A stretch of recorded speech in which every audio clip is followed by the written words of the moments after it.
Chapter 25. Lockjaw's injuries. Lila screamed as she realized she was falling. Her arms flailed as she panicked, and her hair floated in front of her face. She glanced around. The clouds and blue haze of the sky whizzed past her as she fell. Her terrified eyes looked to Saberclaw for rescue, but Saberclaw was in no position to help anyone.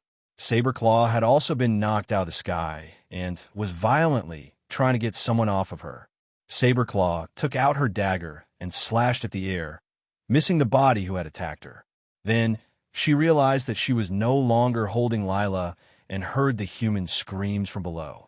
She glanced downward and saw Lila plummeting through the air. Saberclaw felt the attacker jump onto her again, but she threw it off and dove quickly toward Lila. She put her wings against her torso, and she shot downward, faster than Lila was falling. Saberclaw approached Lila and thought of reaching out to her, but thought better of it.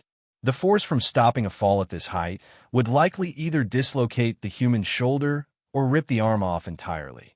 So Saberclaw waited until she got closer to Lila. She reached out her hand and plucked Lila out of the air.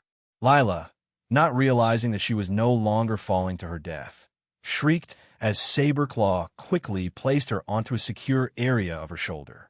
Lila held on tightly as Saberclaw launched herself back up to the rest of the group. Saberclaw realized that the attacker was Ironstripe. Razorwing was struggling to fight him, keep John from falling, and keeping himself aloft. Silver Spot was trying to pull Ironstripe off of Razorwing, but the dark robot threw her aside and continued struggling with Razorwing. Lockjaw was also trying to pry Ironstripe off of Razorwing, but he was too weak to do anything against the large black robot. Saberclaw flew up to Razorwing, but instead of helping him, she snatched John off of his shoulder and flew away. She quickly moved and hovered beside Silver Spot, handing her both Lila and John. Silver Spot, understanding the assignment, clutched the three humans tightly and began a fast descent to the ground. Saberclaw, after making sure Silver Spot had left successfully, whipped around and angrily clenched her jaw.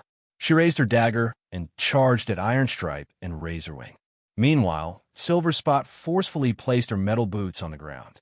Her stabilizers allowed her to quickly recover from the force of the landing. She shoved the humans on the ground and signaled for them to go as she explained, "If you go north from here, you should arrive at the hangar. When you get there, be ready for our return and have the medical bay ready." "Now hurry," she exclaimed. The humans, still not entirely sure what was happening, blindly followed her orders and ran as fast as they could in the northern direction. Silver Spot quickly ascended again and flew upwards as quickly as her large, metal wings could possibly carry her. She arrived at the battle in the sky and saw the current situation. Saberclaw swung at Ironstripe, but he countered and punched her torso, temporarily disabling her as she struggled to recover. Razorwing must have managed to escape Ironstripe because he seemed to now have the upper hand. He shoved his knee into Ironstripe's side, and Lockjaw kicked the robot's head with incredible force. Both of them backed away a little, giving Silver Spot enough space and time to pounce on Ironstripe. Silver Spot slammed into Ironstripe, sending both of them plummeting through the air. She struggled against him as he spoke. "Oh, come on. For against one? That is not fair," he exclaimed sarcastically as he thrusted away from Silver Spot.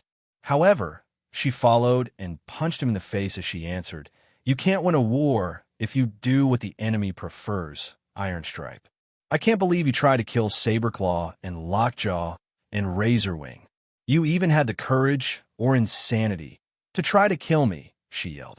Ironstripe was confused, but continued fighting. "What? I would never harm you, Silver Spot." "Maybe the other three, though." He trailed off as Silver Spot yelled at him again. She lunged and tried to get to his wings. "Oh, but you did, Ironstripe. You could have saved me from being captured multiple times. You deliberately chose not to save me from the gas. And you had secrets from me. You betrayed the Sentiron cause, tried to kill these young robots. And worst of all, you broke my trust." She clenched her jaw as memories flashed through her mind. Ironstripe's face fell with guilt as he hovered and backed away from her a little. No, you don't understand. The other three don't matter. I did all of that for your survival and freedom, he shouted. Silver Spot shook her head in disapproval and glared at him. If you would destroy a young, successful, and important life, fully aware of your actions and with an unclean conscience, then you aren't worthy to stand beside me. She knew her words cut deep, and they did. Ironstripe was so distracted with his negative thoughts that he forgot to continue moving his wings and fell a little. He steadied himself again and opened his mouth, but nothing came out.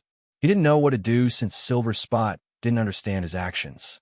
Suddenly, the other three Sentiron rushed to Silver Spit and hovered behind her defensively.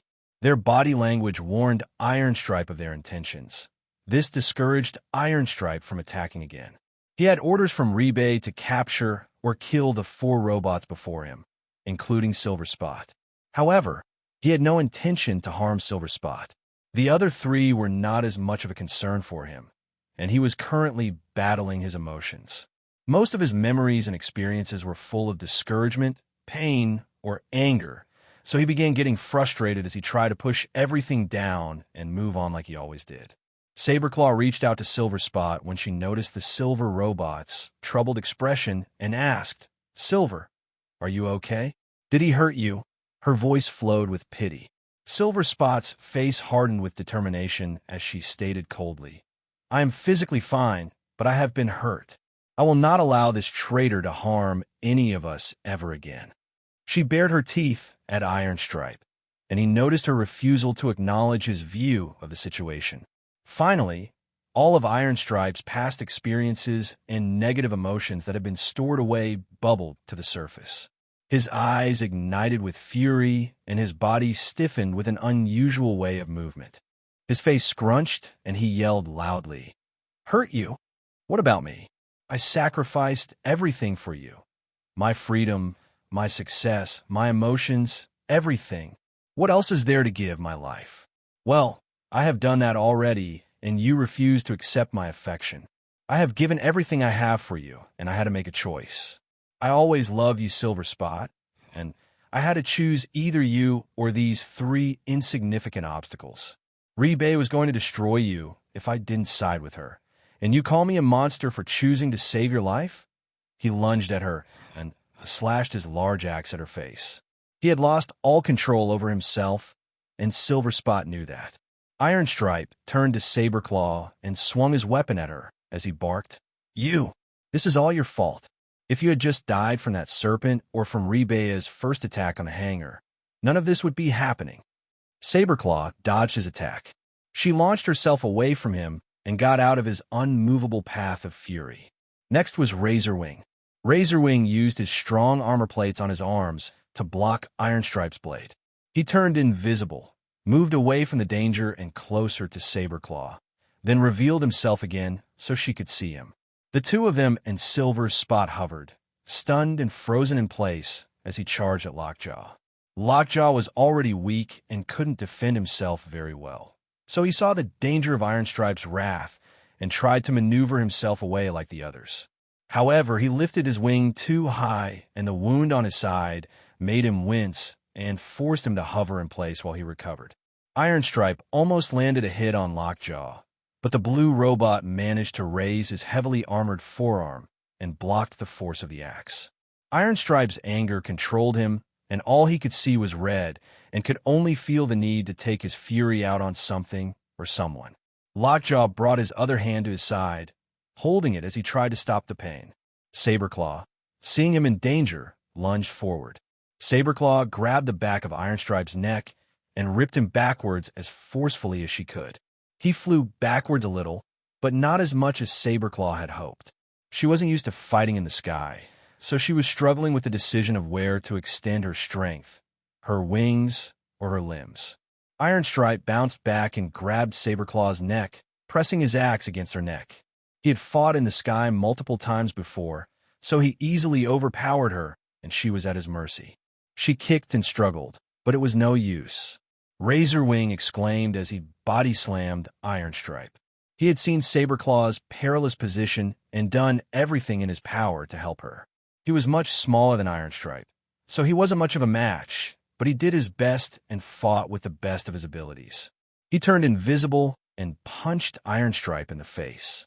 Ironstripe's head snapped back, but he swung his axe at Razorwing. It landed on Razorwing's back and knocked Razorwing away, but it didn't do much damage other than sending sparks everywhere. Lockjaw came to Razorwing's rescue as Silver Spot hovered in shock. Of all the times she had seen Ironstripe fight and even take life, she had never seen this ruthless and uncontrolled side of him. She watched as the three robots and Ironstripe fought. The three of them fought well, but Ironstripe and his raw power and experience were slowly destroying them. Saberclaw and Razorwing both slammed into Ironstripe, but he threw them off and they backed up, recuperating. He lunged at Lockjaw with speed as his wings moved skillfully and with deadly force. If anyone got in his way and was hit by his wings, they would be knocked down instantly. Lockjaw, whose injuries had been worsened, was struggling to even continue flying. Each wing beat felt like millions of little knives being stuck into him. Lockjaw looked up and saw Ironstripe flying at him with incredible force, but he didn't make the effort to dodge. He didn't want to keep fighting. In a moment, he just wanted everything to pause so that he could find a way to stop the devastating pain in his metal body. He watched Ironstripe approach him. Then he saw a body step between them. It was too frail to be Saberclaw and too feminine to be Razorwing, so he knew exactly who it was. Silver Spot hovered in front of Lockjaw, with her limbs spread out, blocking Ironstripe from getting to Lockjaw. Ironstripe raised his axe, but froze in place. Every instinct in him told him to immediately lower his weapon and not hurt Silver Spot, but he was so angry at her. His eyes still burned with fury, and his body was as tense as it could have been, but he was completely frozen in place except for his flapping wings keeping him in the air. Silver Spot stared him down with courage, knowing he wouldn't hurt her. Actually, she was almost sure he wouldn't hurt her. It was a risk she was willing to take. Ironstripe's eyes softened a little, and he lowered his axe as he began to regret his decisions. He refused to admit what he was seeing. His partner was flying there, risking her life for who he thought to be an insignificant traitor. His ego refused to let him acknowledge his wrongdoing, but he knew that he had attacked the one he loved and others he had befriended previously. None of these robots would have harmed him, and maybe that was why they hadn't done so at all during this fight. He looked down at his body. There was not a single wound except for a few scratches and scars from previous battles. He also looked at the other robots. They were covered in fresh cuts, and Saberclaw even had a large slash running down her arm from his axe. He realized that they had refused to hurt him even though he had been trying to kill them. This made guilt begin to creep into his thoughts, but he quickly shut them out. Ironstripe spoke with a deadly voice. "Silver Spot, move out of my way." He commanded her with a strong voice, but she still refused. She hovered stubbornly, and Ironstripe's expression hardened when he concluded that she wouldn't move. She shook her head negatively and asked, "Why do you do this? Your actions are not unforgivable, Ironstripe." She lowered her head, trying to sympathize with him. Instead of submission, Ironstripe angrily stated, "Silver Spot, if you don't move, I will go through you. You shouldn't risk your life for this unworthy traitor." He raised his axe a little, gripping the handle tightly, making sure to look threatening. Silver Spot still refused to move, and Ironstripe followed through on his threat. Ironstripe moved his arm to his right, holding it out and making his metal fist into a ball. He forcefully moved his arm towards Silver Spot. His clenched hand collided with the metal armor on her torso. Sparks flew, and the impact sent Silver Spot sailing through the air many yards away. She grunted as she steadied herself again, flapping her wings frequently. Silver Spot looked to Ironstripe in disbelief, but her shock turned to horror as she watched Ironstripe grab Lockjaw's wing, holding him in place. He was too weak to struggle, but did yell when he felt the sharp blade slash into his back. Ironstripe had flipped Lockjaw's limp body to face away from him and slammed his axe down between the blue robot's wings. Saberclaw screamed Lockjaw's name, and Razorwing's eyes widened as the blue-green liquid seeped over Ironstripe's axe. Saberclaw lunged forward and rushed at Ironstripe. The black robot spotted her without facing her and readied himself to be attacked. However, Saberclaw flew past him with speed, and her arms stretched forward. She grabbed Lockjaw by the arm and did her best to keep him aloft. Razorwing! Help! She yelled. Razorwing immediately flew to her side and grabbed Lockjaw's other arm, hoisting him onto his shoulder. Lockjaw's optics fluttered, but he didn't lose consciousness. Lockjaw clenched his jaw with pain as he tried to lift his wings. Flying on his own was no longer an option. He threw his head back and groaned loudly. Silverspot quickly made her way back to the group, and she shoved Ironstripe away. "Go away, you traitor!" she yelled, her voice filled with emotion. Ironstripe's face fell as her words seemed to tear him open. He backed away as she turned to face the three behind her. Lockjaw was her first concern, then she would examine the others. Lockjaw's head was hanging low, and his eyes were drooping as he tried to keep himself awake. G was now dripping down from his back to his legs and over his armor plates. Razorwing and Saberclaw had minor injuries, but Lockjaw was covered in cuts and dents. Lockjaw's wings lay limp by his sides as Razorwing held him up. It was hard for the red robot's wings to carry his own weight and Lockjaw's, since the blue robot weighed more than he himself did. Silverspot grabbed the sides of Lockjaw's face and tilted his head up so he could see her clearly. "Lockjaw, hold on a little longer." She commanded him to stay alive, so he did his best to obey. Saberclaw hovered in front of Lockjaw and looked over his extremely injured body. He looked pitiful, and her chest felt extremely heavy as she looked at him. However, she wasn't as sad as she thought she should be. She was furious. Saberclaw whipped around and glared at Ironstripe as she spoke to him with a deadly voice. "You better leave, or I will make you bleed twice as much as Lockjaw is." She had threatened him, but Ironstripe didn't seem to care. He was too focused on Silverspot's rejection to pay any mind to Saberclaw. He turned and flew away, forcing himself to center his thoughts on a completed mission.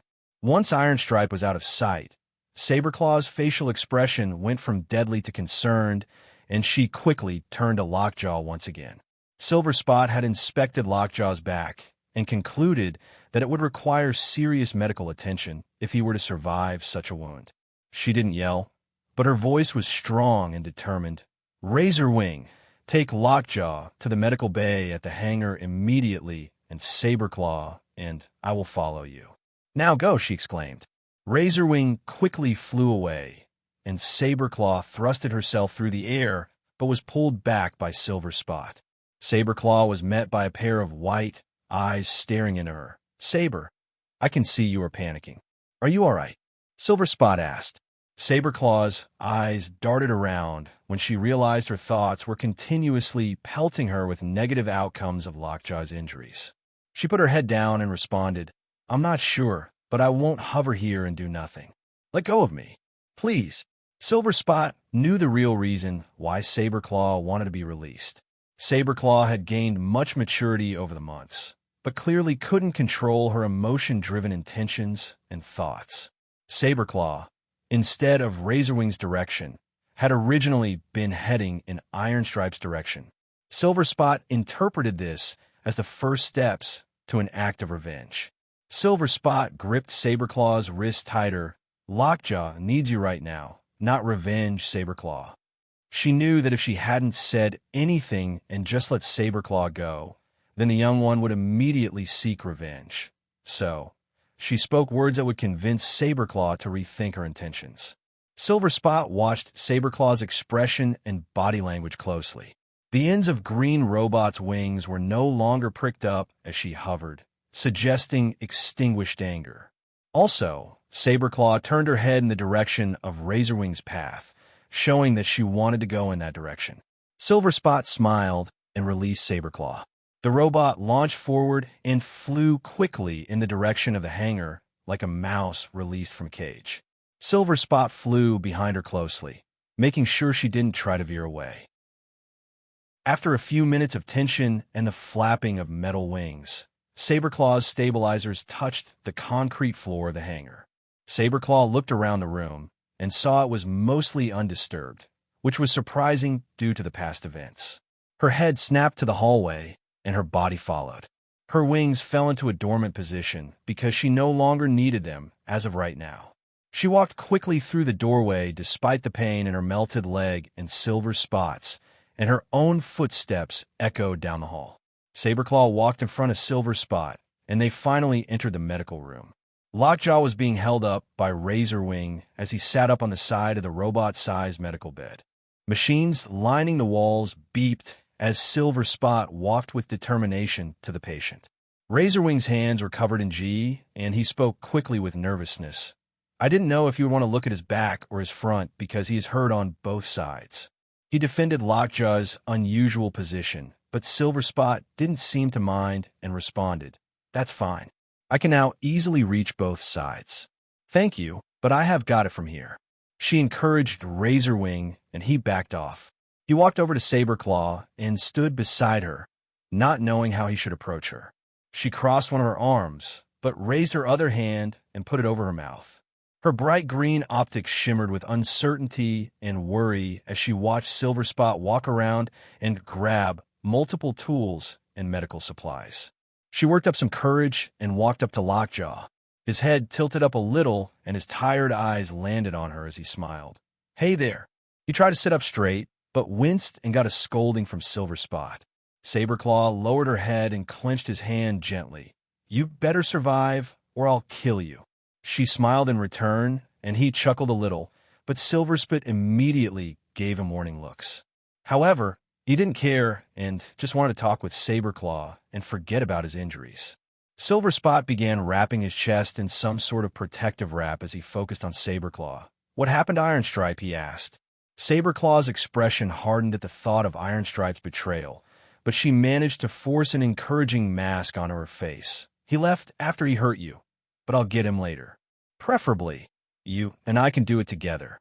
She thought this would encourage him, but his face fell and he grabbed her arm. His voice cracked, and she could feel his fingers shaking as he spoke. "Please don't.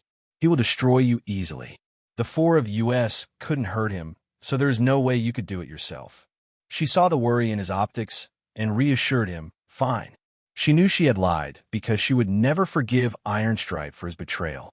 Lila burst into the room and shouted, "Guys, you gotta dash." She stopped when she saw three of them hovering around Lockjaw, with G pouring out of all four of them.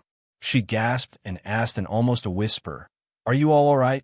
She covered her mouth and her eyes widened with care. Saberclaw turned around to face Lila and responded, "Mostly. I'm glad to see that you got back in one piece." "Where are the other two?" she asked. Lila gestured wildly as she continued, "That's what I was going to tell you. The news is at the end of our driveway, and Dad and Uncle John are trying to get them to go away," she exclaimed. Saberclaw gasped and thought for a minute. Then she turned to Lockjaw. She squeezed his hand, and he knew what was coming. "I'll be right back." She let go of him and walked toward Lila.